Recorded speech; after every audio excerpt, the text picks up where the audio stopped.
talk about breastfeeding and alcohol. Personally, I believe that as I am in the neuroscience of newborns, and we've got this very vulnerable little brain that we don't want to interfere anything with. To me, it's a very, very touchy subject. And I also get a lot of calls, but can I just have a glass of wine? And when can I drink it? And whatever. I want to ask you, why do you need that glass of wine?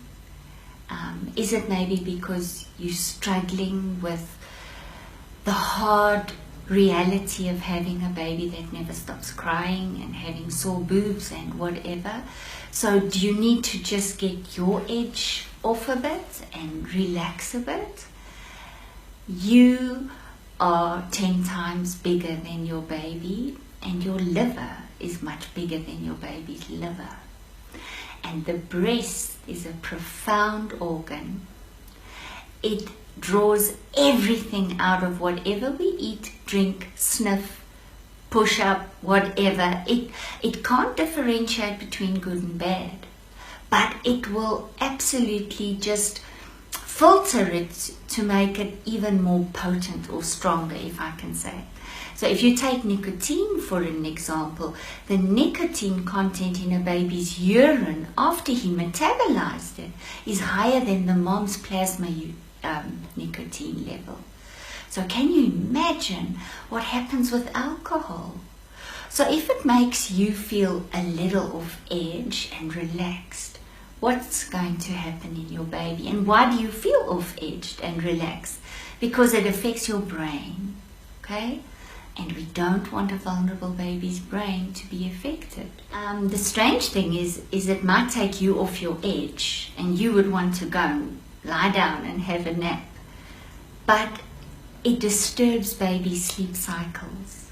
So they don't sleep as good as they did before that.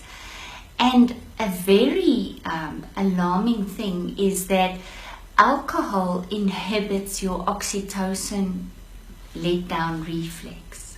So it even has an effect on the volume and production of your milk. And that is really not which we don't want. So as Sister Tammy and I have been speaking, why is there a slogan, don't drink and drive? Okay? So that's scary because we lose lives on the road if we're intoxicated. Don't text when you're intoxicated. But the most precious gift that you have received is this small little human that you're responsible to grow up and nurture and love. Why would you want to interfere with his brain at all? And your judgment, okay, will be affected by alcohol.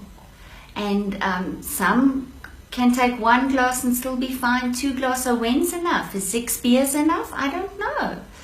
But I would like you nice and sane and reactive towards your baby's needs, and not maybe neglect him or harm him with the alcohol. And there is a product on the market. It's like a urine dipstick that you actually put into your milk to see how much of your alcohol is in the milk. And moms are trying to use that as a loophole to drink and drive meaning breastfeed. But loopholes don't work for a growing brain. So rather be safe than sorry. We've got wonderful products on the market that are alcohol-free beers and alcohol-free whatever. But just boiling down to my first question, why do you need it? Isn't it perhaps that you need more social support? Get your husband off the couch, let him help you a bit more. There are other ways to de-stress than having a glass of wine. Love your baby, nurture your baby, and protect his brain above everything.